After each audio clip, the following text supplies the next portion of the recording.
이제 오늘부터는 이제 새로운 주제를 우리가 이 수요 기도 시간에 성경 공부하도록 하겠습니다. 이제 그 전체적인 주제는요, 굉장히 방대하다고 볼 수 있습니다. 우리가 보통 이제 성경 전체, 66권 전체를 사실 공부한다는 것이 어떻게 보면 시간과 여건상 굉장히 쉽지가 않죠. 근데 이제 우리도 역시 이 시간에 다 공부할 수 있는 건 아니고, 신구약 전체에서 무엇보다 성경의 중심적인 분이신 예수 그리스도, 그분에 관해서 성경 각 권에서 어떻게 이 진리들을 이렇게 계시해 놓고 있는가, 그것을 한번 살펴보려고 합니다. 이 시간을 통해서 이제 우리가 성경 전체를 훑어보지 못해도 또 성경 곳곳에 어떻게 보면 예수 그리스도를 증거하는 것은 굉장히 중요한 진리죠. 그 진리를 여러분이 이 시간을 통해서 공부할 수 있게 되는 것이고요. 또 여러분들은 오늘 잘 듣고 또 공부함으로써 이렇게 성경에 있는 핵심적인 진리들을 잘 깨닫는 그런 시간이 되셨으면 합니다. 자, 이제 오늘 신구약 전체에 게시된 주 예수 그리스도에 관한 진리, 첫 번째 강의는 창세기에서 나타난 예수 그리스도에 관한 진리입니다. 자, 창세기에도 사실 예수 그리스도에 관한 진리들이 굉장히 많아요. 그래서 그거는 한 시간에 다 할 수 있는 게 아니고 여러 시간에 걸쳐서 여러분에게 강의하고자 합니다. 특히 이제 우리 말씀 보존학회는 창세기에 나타난 그리스도의 어떤 초상화, 모형, 어떤 그런 책이 있어요. 에말디안 형제가 썼던 책이 있는데, 그만큼 창세기에 예수 그리스도에 관한 진리들이 굉장히 두껍다 이거죠. 그래서 아마 이 창세기에서도 예수 그리스도에 관한 진리들을 우리가 많이 다룰 것인데, 그 중에서 저는 이제 핵심적인 내용들을 간추려서 여러분에게 이제 알려드리고자 합니다. 자, 먼저 그 교환의 메뉴에 이제 거기 성경 구절을 제가 먼저 표시했습니다. 요한복음 5장 39절입니다. 자, 거기 보면은 성경을 상고하라. 이는 너희가 성경에 영생이 있다고 생각함이니 그 성경은 나에 관하여 증거하고 있음이라, 이렇게 말씀합니다. 요한복음 5장 39절이죠. 자, 성경에는 예수 그리스도를 증거한다라는 거죠. 그래서 예수 그리스도에 관한 증거들이 매우 많습니다. 지금 방금 우리가 살펴본 이 구절에서 예수님께서 말씀하신 성경이라고 했을 때 이 성경은 단연 구약 성경을 말합니다. 왜냐하면 그 당시에는 신약 성경이 없었잖아요. 그런데 구약 성경에도 예수 그리스도를 증거하고 있더라는 거예요. 보통 사람들은 예수님에 관한 진리들이 신약에만 제시되어 있는 것으로 알고 있습니다. 그러니까 왜냐하면 신약부터가 이제 예수님 탄생, 또 예수님의 사역, 또 십자가의 죽음, 이게 증거가 되니까 신약부터 예수님에 대해서 확실하게 또 진리를 알게 되고, 마치 구약은 그 예수님 탄생 이전이라고 생각하니까 예수님에 대해서 증거하는 게 없다 이렇게 생각하는 사람들이 일반적인 생각이죠. 그러나 구약 성경에도요, 예수 그리스도에 관해 증거하는 진리들이 무척 많다 이거죠.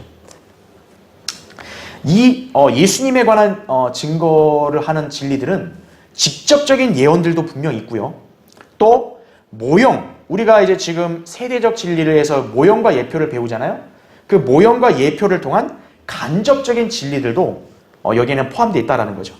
그러니까 그것을 통해서 구약 성경에도 예수님에 관한 계시하는 그런 내용들이 많다라는 거예요. 따라서 예수 그리스도에 관해 증거하는 성경의 진리들을 신구약 전체에서 살펴보는 것은 굉장히 중요합니다. 그래서 구약 성경을 통해서 예수님을 많이 배울 수 없다. 그건 잘못된 거예요. 구약 성경을 통해서도 예수 그리스도를 분명히 증거하고 있더라 이거죠. 그러니까 구약 성경을 제대로 유념하지 않은 사람들이 예수님을 제대로 못 믿었던 거예요. 바로 그들이 누구냐면 예수님 초림 때 유대인들이었습니다. 유대인들은 자기들이 자칭 모세의 제자라고 그렇게 자랑했어요. 특히 바리새인들이. 근데 정작 모세의 제자라고 자랑한 사람들이 예수님을 안 믿은 거예요. 그럼 왜 안 믿었냐면 그들은 자기들이 정작 자랑하는 그 모세가 쓴 책들을 안 믿었다라는 거죠. 유대인들은 구약 성경, 특히 모세 오경을 제대로 믿지 않았어요. 그래서 예수 그리스도를 거부한 것입니다. 요한복음 5장 46, 47절에 나온다 이거죠. 모세의 글들을 믿었다면 예수님을 못 믿을 이유가 없다 이거예요. 근데 그들이 왜 예수님을 못 믿냐 이거예요. 모세가 써놓은 책들, 즉 모세가 쓴 책들이 뭡니까? 모세오경, 창세기부터 신명기까지잖아요. 그 책들도 그들은 제대로 살펴보지도 않았고 믿지도 않았다는 거예요. 그러니까 위선자들이죠. 모세가 쓴 책들도 안 믿는 사람들이 모세의 제자라고. 그 얼마나 앞뒤가 안 맞는 겁니까? 그죠? 예. 그들이 예수님을 거부한 것은 성경에서 못 배운 게 아니에요. 성경에 분명히 계시되어 있는데 그들이 그걸 안 믿었다는 거죠. 자, 이처럼 우리는 신구약 전체를 통해서 예수 그리스도를 증거하는 진리들을 정확히 알고 또 그것을 믿게 되면 그분에 대한 믿음이 더 확고하게 자리 잡을 수 있다는 점을 오늘 이 시간에 여러분 알아야 합니다. 그래서 우리가 이 시간에 이것을 같이 공부하는 것이에요. 자, 먼저 창세기를 통해서 나타난 주 예수 그리스도에 관한 진리들을 먼저 이렇게 살펴보면요. 자, 이 시간에 이제 창세기 앞부분에 이제 계시된 예수님에 관한 진리들을 먼저 보려고 합니다. 첫 번째는 창조 사역을 수행하신 예수 그리스도예요. 창세기 1장부터 2장에 나온 분명히 하나님께서 창조 사역을 하셨죠? 근데 거기에 예수라는 단어는 없잖아요. 그렇지만 예수 그리스도는 그때 창조 때 함께 사역을 하셨다는 거예요. 자, 그 밑에 보시면 첫 번째요. 성육신 하시기 이전, 우리가 흔히 예수 그리스도의 예수라는 이름은 그분이 인간으로 태어나셨을 때 이름이죠. 그럼 그분이 태어나기 이전에는 어떤 분이셨냐 이거죠. 바로 말씀 하나님이셨다라는 겁니다. 그래서 성경은 그 말씀을 통해서 만물이 창조되었음을 증거한다라는 거죠. 거기 제가 표시했죠. 요한복음 1장 1절부터 3절입니다. 자, 요한복음 1장 거기 1절부터 3절을 보시면 태초에 말씀이 계셨고 그 말씀이 하나님과 함께 계셨으니 그 말씀은 하나님이셨느니라. 그렇죠? 그 말씀이 태초에 하나님과 함께 계셨느니라. 만물은 그에 의하여, 여기서 그라는 게 당연히 말씀을 말하겠죠. 그에 의하여 지음바 되었으며 이미 지음받은 것 가운데 그가 없이 지어진 것은 아무것도 없더라. 이렇게 말씀하십니다. 자, 말씀을 얘기하시는데 말씀을 하나님이라고 말하죠. 또 여기서는 만물은 그에 의하여, 그 사람으로 표시하죠. 말씀을 사람으로 여기서 묘사합니다. 그러니까 이 말씀은 무슨 무생물의 개념이 아니라 사람이시다 이거죠. 예. 사람으로 묘사됐다 이거죠. 분명히 인격가신 분이다라는 거예요. 그리고 그 밑에 보겠습니다. 1번.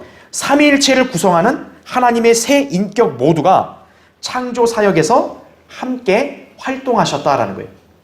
우리가 하나님이 창조하셨다 했을 때 그냥 아버지 하나님 한 분만 창조하신 게 아니라는 거예요. 삼위일체 하나님이 모두 창조 사역을 수행하셨다라는 겁니다.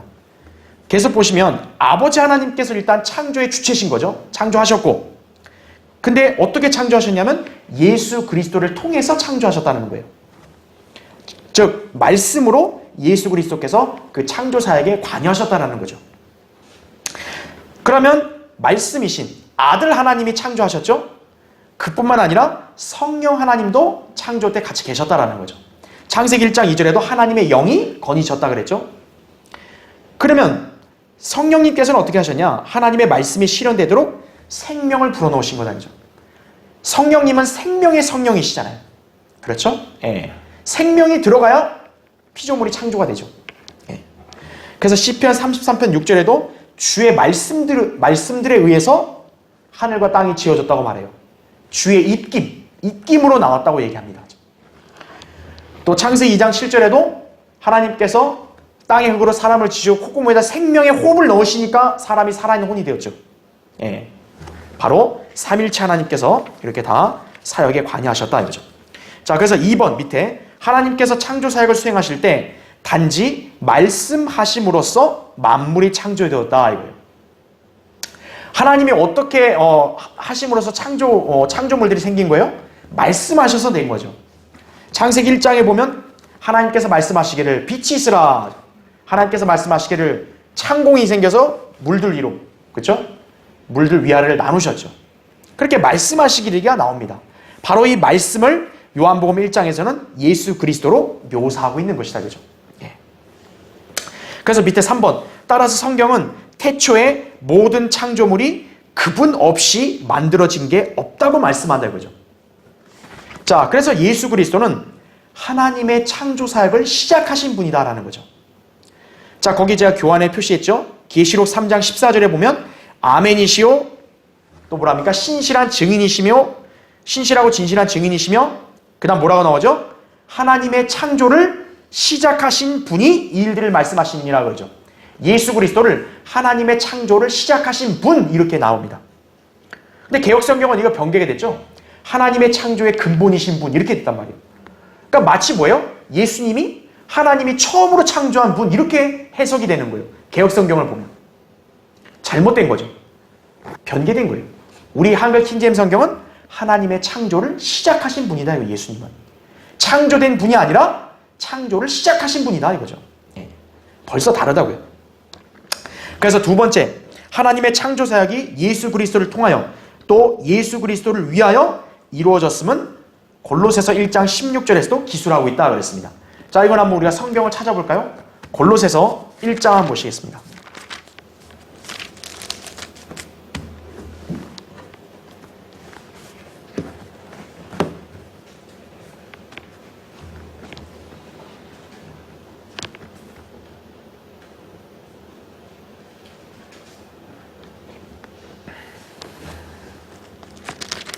자, 골로새서 거기 1장 15절을 한번 볼게요.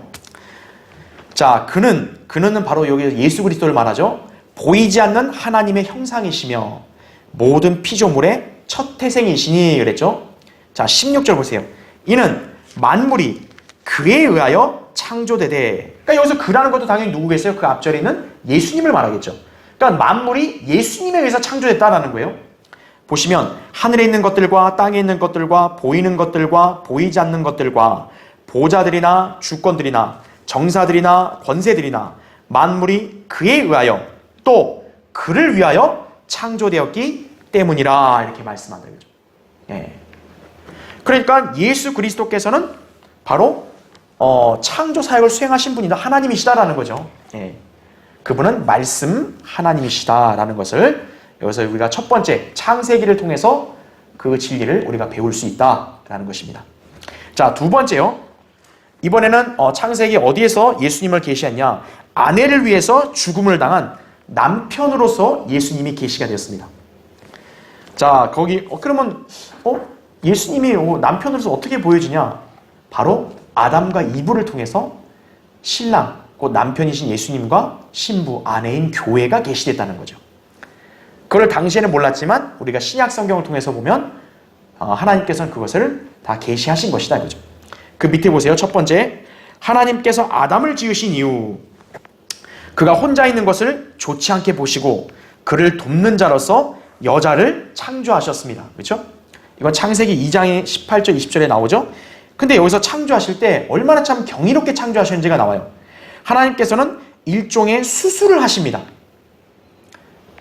그럼 어떻게 보면 이 인류 역사에서 보면 최초의 수술이에요. 예. 어떤 인간 의사가 수술을 먼저 한 게 아니라 하나님이 먼저 수술을 하신 거예요. 자, 그 남자를 수술을 하셔서 어떻게 하냐? 그 남자를 잠시 잠들게 합니다. 성경에서 잠은 보통 죽음을 상징하죠. 죽게 하셨다는 거죠.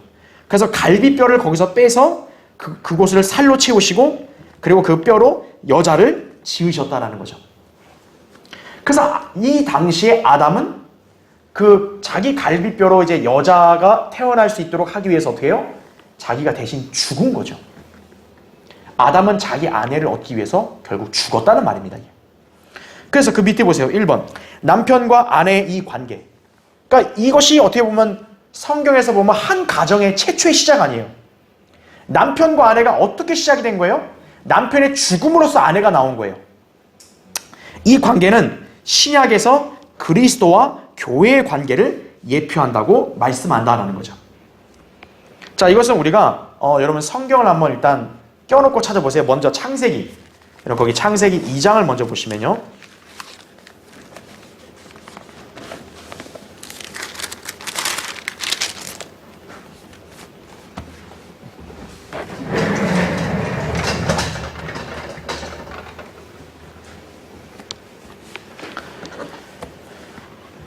거기 먼저 창세기 2장 21절부터 한번 볼게요. 창세기 2장 21절. 주 하나님께서 아담을 깊은 잠에 빠지게 하시니 그가 잠드니라. 하나님께서 그의 갈비뼈 중에서 하나를 취하시고 살로 대신 거기를 채우시더라. 주 하나님께서 남자에게서 취했던 갈비뼈로 여자를 지으셔서 그녀를 그 남자에게로 데려오시니 아담이 말하기를 이는 이제 내 뼈들 중에 뼈요 내 살 중에 살이니 그녀를 여자라 부르리라. 이는 그녀가 남자에게서 취해졌음이라 하니라 이거죠. 자, 이 표현을 잘 봐야 돼요. 아담이 자기 아내를 지칭할 때 내 뼈들 중에 뼈, 내 살 중에 살이라고 지금 부르고 있어요. 그렇죠? 그러니까 단순한 관계로 지금 일반 사람들이 흔히 하는 단순한 관계로 말한 게 아니에요. 쉽게 말하면 내 몸이다 이거죠. 자, 24절. 그러므로 남자가 자기 아버지와 자기 어머니를 떠나서 자기 아내와 결합하리니 그들이 한 몸이 될 것임이니라 이거예요. 이게 성경적 관점의 결혼입니다. 남자와 여자가 이제 각자 서로가 어때요? 한 몸을 결합을 해서 이제 한 몸이 되면 그렇게 되면 뭐예요? 이제 부부가 된 거예요. 예. 그러니까 그래서 남편과 아내는 두 개의 어떤 인격체이지만 사실은 어때요? 성경에서는 바로 남편과 아내는 한 몸이다 라는 것이 성경의 진리입니다. 자, 그럼 이 아담과 이브의 이 관계는 그 당시 구약 성경을 볼 때는 이거로 볼 수 있겠지만 신약 성경을 통해서는 그리스도와 교회의 관계를 예표한 것이다라는 거죠. 자, 한번 에베소서를 볼게요. 이번엔요. 에베소서 5장을 보십시오.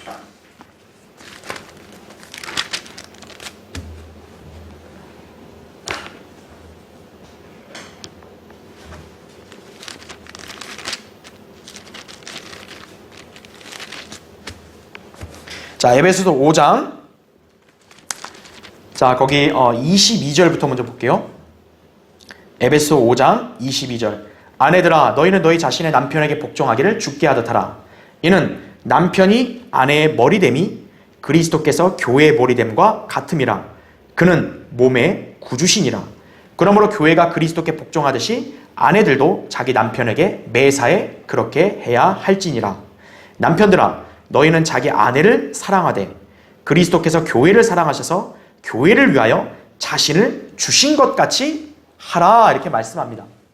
지금 남편과 아내의 관계를 얘기하면서 그리스도와 교회의 관계를 여기서 지금 설명하고 있는 것이에요. 그러니까 그리스도와 교회의 관계는 단순한 관계가 아니라 남편과 아내의 관계다라는 거죠. 그러니까 여기서 지금 말씀하는 게 남편들은 왜 아내를 사랑해야 되냐? 그리스도께서 교회를 위해 자신을 주신 것과 같기 때문이다라는 거죠. 자, 이것을 우리가 어디서 아까 볼 수 있었냐면 아담과 이브의 관계를 통해 볼 수 있었던 거죠. 아담도 자기 아내를 얻기 위해서 어때요? 자기를 줬잖아요. 죽음에 내어줬잖아요. 마찬가지로 그리스도께서도 교회라는 신부 아내를 얻기 위해서 어때요? 그분 자신이 죽음을 내어주셨죠. 자신은. 그렇죠. 그 관계다라는 거예요.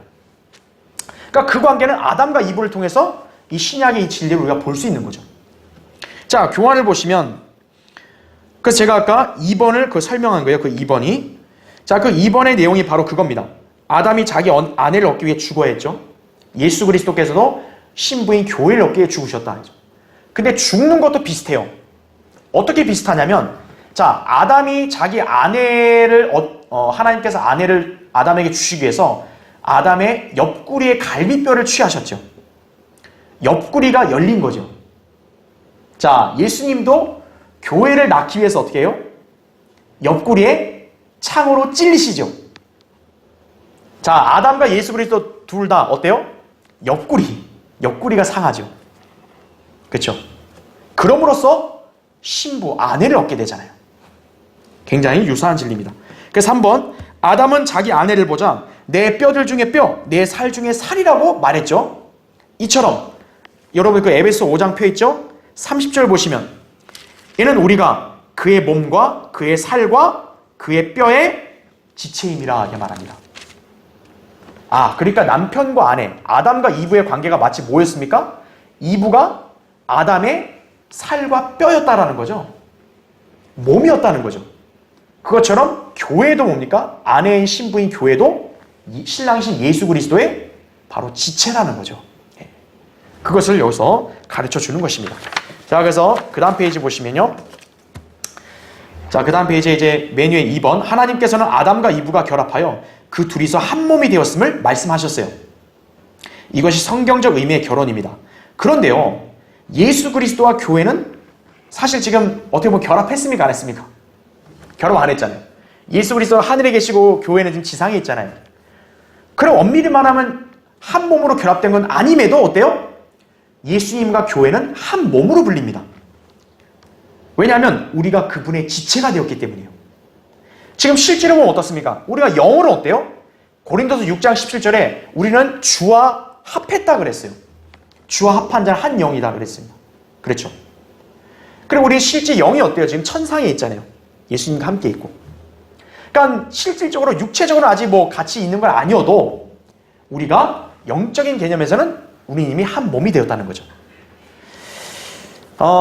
그래서 교회는요, 우리가 예수 그리스도를 신랑이라고 말하고 교회를 신부라고 말하지만 또 한편으로는 여기서 뭐라고 말하냐면 예수 그리스도를 남편, 교회를 아내라고도 말하는 거예요.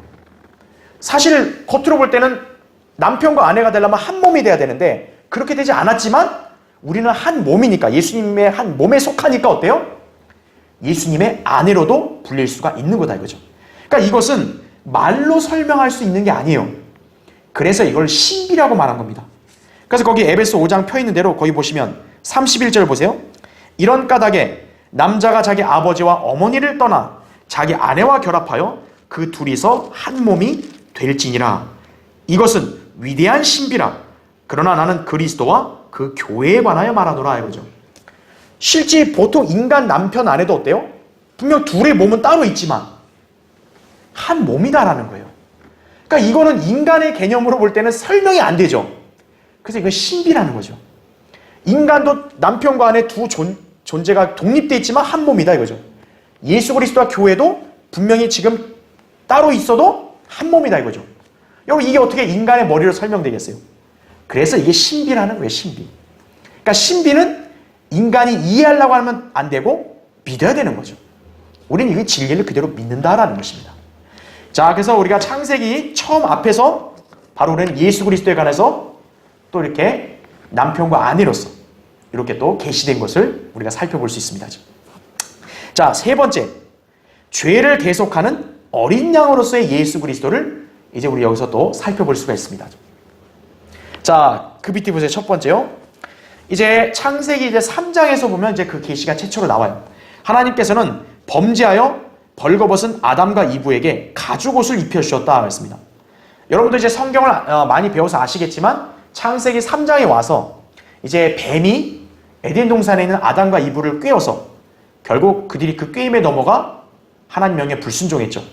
그래서 범죄함으로써 어떻게 돼요?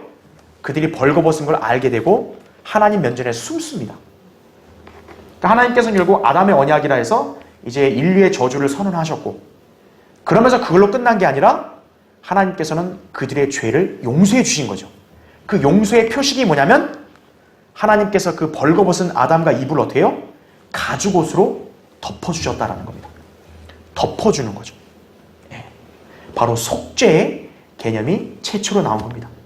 자, 그럼 우리가 이것을 어떻게 그러면 이것으로 우리가 예수님을 볼 수 있느냐? 자, 거기 보세요. 1번. 먼저 속죄, 대속의 개념부터 볼게요. 1번. 아담과 이브가 뱀의 유혹에 넘어가 선과 악의 지식의 나무의 열매를 먹었을 때 즉시 그들의 눈이 열리고 그들이 벌거벗은 것을 알게 되었다. 이때 그들이 스스로의 부끄러움을 가리고자 무엇을 엮어서 만들어요? 무화과 나무 잎을 엮어서 자기들 치마로 해서 가립니다. 창세기 3장 7절에 나오죠. 이것은 마치 인간이 자기 의로 자신의 죄를 해결하려고 시도하려는 노력과 흡사하다는 거죠. 대부분의 인간들은 어떻게 합니까? 자기의 죄와 부끄러움을 자기의 어떤 힘과 노력과 공로로 가리려고 하죠. 그게 뭐냐? 마치 아담과 이브가 자기들이 죄 지음으로써 벌거벗은 것을 자기들의 힘, 그것으로 가려보려는 시도와 똑같다는 거죠. 자, 2번 보세요. 그러나 하나님께서는 그들이 만든 무화과 나무 잎을 제거하시고 그들에게 가죽으로 옷들을 만들어 입혀주셨다 이거죠. 이것은 하나님께서 인간들의 더러운 의를 받지 않으심을 뜻한다 이거죠. 인간 스스로가 만들어서 걸쳤던 그 무화과 나무 옷을 어떻게 하나님은 바로 제거해 버리십니다. 이사야 64장 6절에 보면 하나님께서는 인간들의 의를 뭐라고 평가하시냐면 더러운 걸레와 같다 그래요. 인간이 아무리 자기 의로 자기를 의롭게 보이려고 하면 하나님은 어때요? 그거를 더러운 걸레로 보는 거예요. 백날 의롭게 해봐라 이거예요. 아무 소용없다 이거예요. 하나님은 다 거절하시는 거예요. 전부 다. 또한 인간들의 수치스러운 죄들은 어떻게 용서받을 수 있는 거예요? 인간의 노력으로 용서받을 수 없다는 거예요. 하나님께서 직접적으로 마련하신 방법으로만 용서받을 수 있다는 거죠.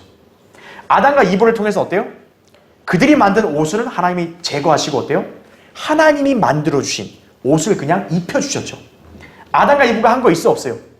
없어요. 그냥 하나님이 만들어 놓은 걸 하나님이 입혀주신 걸 그냥 그대로 입은 것뿐이죠. 그렇죠? 자, 그래서 우리는 그걸 통해서 하나님의 은혜를 또 볼 수 있는 겁니다. 자비를 볼 수 있는 거죠. 자, 3번을 보세요. 하나님께서 그들을 위해 친히 만들어주신 가죽옷이, 여러분 가죽옷이라면 어디서 나왔겠어요? 하나님께서 친히 동물을 죽여서 그들을 위해 그것의 가죽으로 옷들을 만들어 그들의 허물을 덮어주신 것이죠. 말하자면 그들을 위해서 대신 죽은 동물이 있다는 겁니다. 동물이 대신 죽었기 때문에 그 동물의 가죽을 벗겨서 어때요? 하나님이 그걸로 인간에게 옷을 만들어 입힌 거죠. 그 인간들 때문에 죽은 동물이 있는 거죠. 자, 그러면 4번. 아담과 이브의 허물을 위해서 대신 죽은 그 동물. 자, 동물이 죽었다면 당연히 뭘 흘렸겠습니까? 피를 흘렸겠죠. 이것이 바로 하나님께서 인간들의 죄를 사해 주시는 방법이다 이거죠. 히브리서 9장 22절에 나온 대로 피 흘림이 없이는 죄 사함이 없다 이거예요. 그럼 여기서 그들을 위해서 죽은 동물은 뭘까요? 이제 그게 중요하겠죠. 자, 동물이 죽은 건 이해된다 이거예요. 그럼 어떤 동물이 죽었냐? 바로 어린 양이었다라는 거예요. 자, 어떻게 우리가 어린 양이라는 걸 확신할 수 있냐면, 자, 아담과 이브의 아들이 카인과 아벨 아니에요. 그 중에 아벨이 창세기 아까 3장에서 아담과 이브가 가죽옷 입은 그 다음날, 그 다음 4장에서 아벨은 어떻게 합니까? 하나님께서 받으시는 제사가 뭔지를 알았죠. 그리고 어떤 제사를 드리냐면 양의 첫배 새끼를 드립니다. 왜 하필 어린 양을 드리냐 이거예요. 아벨이. 그리고 아벨이 어떻게 어린 양이 하나님이 받으신 제물이라는 걸 어떻게 알았겠냐 이거예요. 바로 자기 부모들이 그렇게 어린 양을 통한 속죄를 받은 거를 또 들었으니까요. 배웠으니까 아는 거죠.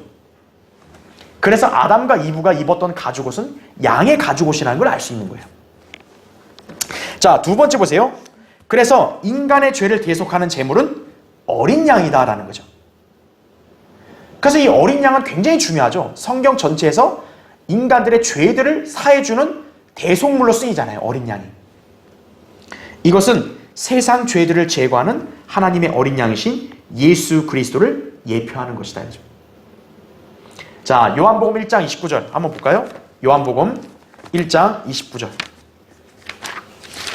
짧지만 그래도 너무 중요하니까 이 구절을 한번 찾아서 같이 한번 보겠습니다.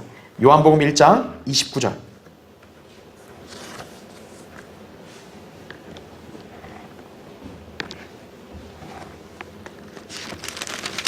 자, 요한복음 1장 29절에 그 다음날 요한이 예수께서 자기에게 오시는 것을 보고 말하기를, 그러니까 침례 요한이 예수님이 딱 이제 오는 걸 본 다음에 이렇게 얘기합니다. 보라, 세상 죄를 제거하는 하나님의 어린 양이라 이렇게 말씀하죠. 자, 예수님 분명히 사람으로 오셨잖아요. 근데 사람을 향해서 뭐라고 얘기해요? 어린 양이라고 말합니다. 그죠? 아, 왜 어린 양이냐? 바로 구약에서부터 인간들의 죄들을 사해 주었던 그 대속물인 어린 양이 바로 누구를 가리켰다는 거예요? 예수 그리스도를 가리켰다는 거예요. 그래서 창세기 있는 3장 4장에 나오는 바로 그 속죄 제물이 되는 어린 양, 그것이 바로 예수 그리스도를 가리키는 것을 우리는 여기서 또 배울 수 있는 거다 이거죠. 예수 그리스도에 관한 진리가, 어린 양이신 그분에 관한 진리가 나온 것이에요 여기서. 자, 그 밑에 보세요. 1번. 어떻게 그러면 성경에서 이 어린 양이 이렇게 계시가 계속 이루어졌냐? 창세기 4장에서 어린 양이 인간 개인적인 죄들을 위한 대속제물로서 등장합니다. 바로 아벨 개인의 대속물로 어린 양이 등장하죠. 2번 보시면, 자, 그 이후에 어린 양은 어떻게 또 계시가 되냐면 창세기 22장에서 어린 양에 관한 예언의 말씀이 또 등장합니다. 바로 아브라함의 아들 이삭, 아브라함이 자기 아들 이삭을 하나님께 제물로 바치려 했을 때 아브라함이 바로 이렇게 외친 거죠. 내 아들아, 하나님께서 자신을 번제했을 어린 양으로 마련하실 것이라 이렇게 말씀합니다. 개역성경은 제가 지난주 설교할 때도 그렇죠? 말씀드렸죠? 지난번에 한번 설교할 때도 변개시켰잖아요. 하나님께 친히 어린 양을 마련할 것처럼 그렇게 변개시켰잖아요. 잘못됐죠? 우리 한글 킹제임 성경에 나온 대로 하나님 자신이 어린 양이 되시는 거예요. 그래서 바로 그분이 예수 그리스도라는 거죠. 하나님의 어린 양이시다라는 거죠. 그분이. 단순한 그런 물리적인 어린 양이 아니라. 그렇죠? 자, 그래서 3번 보세요. 그래서 하나님 자신이 어린 양이 되시는구나 이거죠. 그러면서 보세요. 3번. 출애굽기 12장에서는 아까는 창세기에서는 한 개인을 위해서였잖아요. 출애굽기에 와서는 개인을 넘어서 이제 뭐예요? 한 집안을 위한 대속제물로서 어린 양이 등장합니다. 그게 바로 출애굽기 12장에 있는 유월절이죠. 유월절 어린 양은 각 집안, 이스라엘 각 집안이 어때요? 한 마리 어린 양을 다 준비해서 잡고 먹어야죠. 그 피를 뿌려야죠. 그거는 한 집안의 대속을 위한 어린 양이었죠. 자, 그런데 출애굽기에서 그렇게 등장했지만 레위기부터 해서 율법 시대는 어떻게 합니까? 이스라엘이라는 한 민족을 위한 대속제물로서 어린 양이 어때요? 점차 확대가 되죠. 한 민족으로 확대가 됩니다. 그리고 4번 이사야 53장에서는 그 어린 양이 보통의 물리적인 어린 양이 아니라 사람이라는 걸 또 여기서 계시합니다. 거기 보시면 이사야 53장 7절 거기 나오죠. 그가 억압을 당하고 고난을 당하여도 그의 입을 열지 아니하였으니 그가 어린 양처럼 도살장으로 끌려가며 또 털 깎는 자들 앞에 양이 말없듯이 그가 자기 입을 열지 아니하는도다 이렇게 말씀합니다. 자, 예수 그리스도를 어떻게 해요? 바로 어린 양처럼 말이 없으시고 그리고 잠잠한 순종하시는 모습을 보여주는 거죠. 그분을 향해서 그라고 말하잖아요. 바로 어린 양은 사람이구나 이거죠. 사람으로서 앞으로 나타나시는구나 이거죠. 그리고 마침내 5번 요한복음 1장에서 바로 침례인 요한이 외쳤던 대로 세상 죄를 제거하는 하나님의 어린 양이라는 거죠. 자, 어린 양이 세상 죄. 아까까지 뭐였어요? 구약에서는 개인, 집안, 이스라엘 한 민족 이렇게 제한되어 있었는데 이제 신약에 와서는 뭡니까? 이 하나님의 어린 양이신 예수님은 이스라엘 민족만이 아니라 온 세상 사람들의 죄. 그렇죠. 민족을 초월한 인류 전체를 위한 희생 제물이 되실 수 있는 거죠. 그러니까 그런 게 계시가 돼요. 자, 그 인류의 죄를 대속한 어린 양이 이제 성경의 끝 요한계시록 5장에 가서는 어떻게 됩니까? 찬양과 영광을 받으십니다. 그 어린 양이 인류의 죄를 위해서 그렇게 낮아지시고 죽으셨는데 어떻게 돼요? 계시록에 가서는 그 어린 양이 영화롭게 되신다라는 거죠. 거기 보시면 계시록 5장 12절에 큰 음성으로 말하기를 죽임을 당하신 어린 양이 권세와 부귀와 지혜와 힘과 존귀와 영광과 찬송을 받으시기에 합당하시도다 라고 이렇게 말합니다. 죽임을 당하셨던 어린 양이 어때요? 이제 계시록에 가서는 이렇게 찬송과 부귀와 지혜와 존귀가 되시고 영광을 받으신다 라고 이렇게 마침내 그분이 높여지십니다. 그래서 7번 보시면 이렇게 성경은 어린 양의 죽음이 처음에 등장을 해요. 그래서 어떻게 합니까? 성경의 끝에 가서는 보좌 위에 앉아있는 어린 양, 도살당하였던 것 같은 어린 양이 영화롭게 되는 것으로 성경은 마무리가 됩니다. 이렇듯 성경은 어떻게 해요? 어린 양이 굉장히 강조가 되죠. 성경에 처음부터 등장해서 어떻게 해요? 중간까지 계속 등장하고 마침내 성경의 맨 끝에 가서 어린 양이 높여지신다라는 거죠. 이렇게 어린 양을 통한 대속을 강조하는 책은 인류 전체의 역사를 통해서 성경밖에 없어요. 성경이 바로 인간의 죄들을 대속하는 그 길을 알려주는 유일한 생명의 책이다 이거죠. 바로 그 생명의 책에서 어린 양을 계시하고 있다는 것이. 자, 우리는 성경의 창세기 첫 부분에서 바로 이렇게 계시되는 걸 볼 수 있습니다. 그래서 3번 보세요. 맨 밑에 세 번째, 이 세상의 종교들은 어린 양 없는 땀과 노력을 통한 자기 의로 구원에 이르려고 한다 이죠. 이게 소위 말하는 카인의 종교 아니에요. 그렇죠. 창세기 4장에 보면 카인이 어때요? 온갖 자기 노력과 땀으로 맺은 열매, 그런 걸 땅의 열매를 갖고 오죠. 하나님이 다 거절하십니다. 바로 그것이 오늘날 지금 현 세상에 존재하고 있는 대다수의 종교들의 특징이에요. 자기들의 노력, 땀, 열성, 종교심 이런 걸로 자기 죄를 사함받으려 하죠. 전혀 불가능하다 이거죠. 이에 반해서 아벨처럼 하나님께서 인정하시는 종교는 어떤 종교예요? 바로 죄를 위해서 피 흘리는 것을 가르치는 종교예요. 아벨의 종교라고. 즉 그것은 바로 어린 양을 통한 대속을 믿는 걸 말하는 것이에요.